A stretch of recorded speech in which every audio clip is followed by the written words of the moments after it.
Feminists are known for their awkward and cringeworthy appearances on live television. In today's video, we're going to be taking a look at times in which these feminists got destroyed in front of a TV audience. Buckle your seatbelts and let's dive into the world of insane feminists. Number 1. Here we have well-known TV host Pierre Morgan talking about how the word feminism has been distorted, and it no longer means what it used to. However, this female anchor, Charlotte Hawkins, seems to have a different opinion. I'm absolutely staggered that our poll so far says that the majority of people say that they're not a feminist. Yeah. I just think there's no excuse. Everybody should believe in feminism because it's equality between the sexes. There's no excuse in this day and age for there not to be equality and for you not to support equality. This proves the point of, listen, if you asked everybody a different question and said, do you believe in gender equality, I bet they'd be massively supportive, right? So they just don't understand the definition of feminism. No, the word feminism has been hijacked by radical feminists and it has completely confused what people's idea of what The debate gets heated as Morgan tries to explain what he means. He's trying to communicate that people are starting to disassociate from the word feminism because the definition of what a feminist is can be misinterpreted by many. The female anchor seems to think that men just don't care for female equality when it's quite the opposite. Idea of what feminism is about? Just as long as you're quiet about it. Well, no, we were talking about the suffragette movement, right? And Susanna was the comparing awkward squad. They were the original awkward squad. Right. Breaking rules, winding people up. But here's the difference. Look where they got us. If you'd asked men in the suffragette movement era, do you want women to have the vote? Majority would have said no. No, right? Exactly. So it was a battle against the will of men. I bet if you ask 100 men today, do you believe in gender equality? 90% would say yes, right? If you ask them, are you a feminist? They think, I don't know what feminism is these days. So it's just what the is word. it? It means equality. So the word has been an hijacked. issue with the campaign. You just have an issue with the word. I'm completely in support of all the elements of the campaign. The word feminism, as I've been saying all year, last year, in all these debates we've had, has been hijacked and abused. And the result now... There's the dictionary definition. Now, so it's basically supporting equality. That's it. Nobody would disagree with that. But people no longer understand what feminism is being interpreted as in the modern era. Number 2. Obnoxious and stuff. Number 3. The debate that the reason why females get paid less than males in sports is gender has many holes. People seem to think that gender is the only contributing factor to less pay, and the sports industry is full of misogyny, when in reality, it's just not true. Here we have a British sports commentator explain this in a comedic yet straightforward way. How can anyone justify this item? They can't. No. I mean, the gender... I beg your pardon? I can justify it. How? Why? Well, I tell you what, stars don't get paid more money because, a sport doesn't become interesting because the stars are paid more money. Stars get paid more money because the sport is interesting. Let me ask you this. How many of you guys on the panel know who our Australian Matildas are playing in the quarterfinals? Don't. No, because you don't care about it. Now, if you cared about I it... do if they win. No, but that's the thing. They beat Brazil. Do you know what? All of you can go and watch W League games in the women's competition here, but you don't. Now, when you start to go and watch these women play the wonderful football they do, then they'll earn more money. But I don't go to watch the men play football either. Yeah, I know, but a lot... It's embarrassing to see people that still believe that gender is the one and only reason for pay gap between males and females. These women, however, still seem to believe it to be true. Their argument starts to burn up even faster after the guy continues his.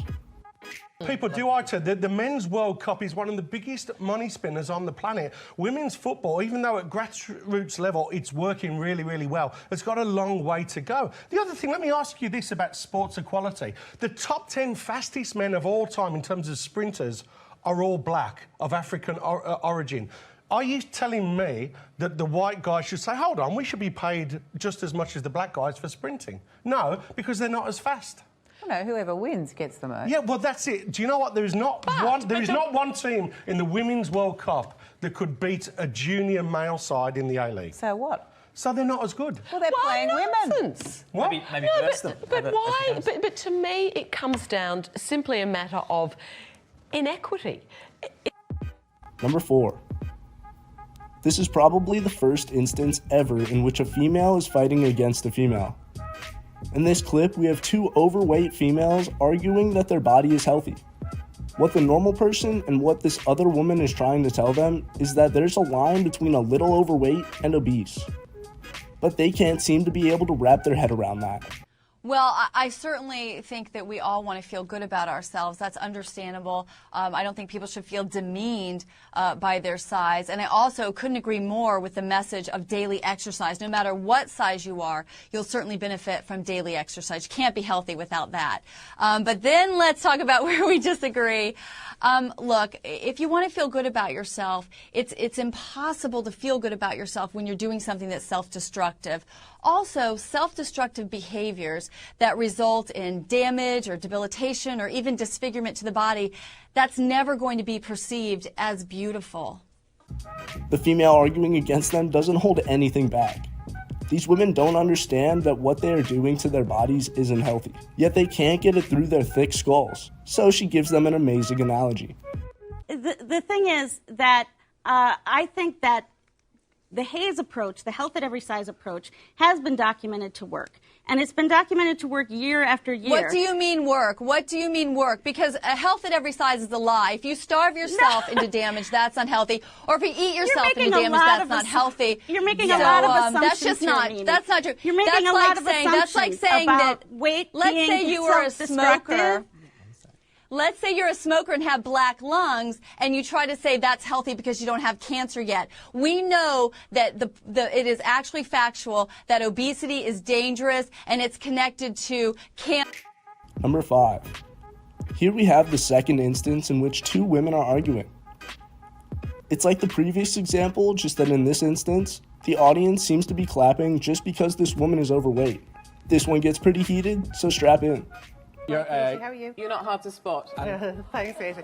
Well do you know, sorry, that's just mean. Yeah. Like, that's not But not you know even what, funny. Katie? Nidge was on before you, and I think I'll have to be having a little word with him later on behalf of the fatties, you know? So. Okay. I don't know why everyone's clapping. No, because I take issue with everybody clapping. What exactly are you clapping? You're clapping someone for being fat. Is that what you're clapping? Well, maybe you should hear me No, I'm just going to ask why people are you clapping. haven't asked me. This happens twice.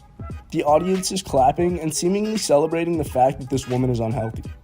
When Hopkins points this out, she is called out for it. They're practically honoring this unhealthy lifestyle, something Hopkins does not agree with. No, he said you're rude. And let Andrea speak as our guest in the audience. Okay, so Katie, you're looking at me here. I'm size 26, I'm 18 stone, I'm 45 years old, okay? You said you've never seen a fat, happy person. You're looking at one.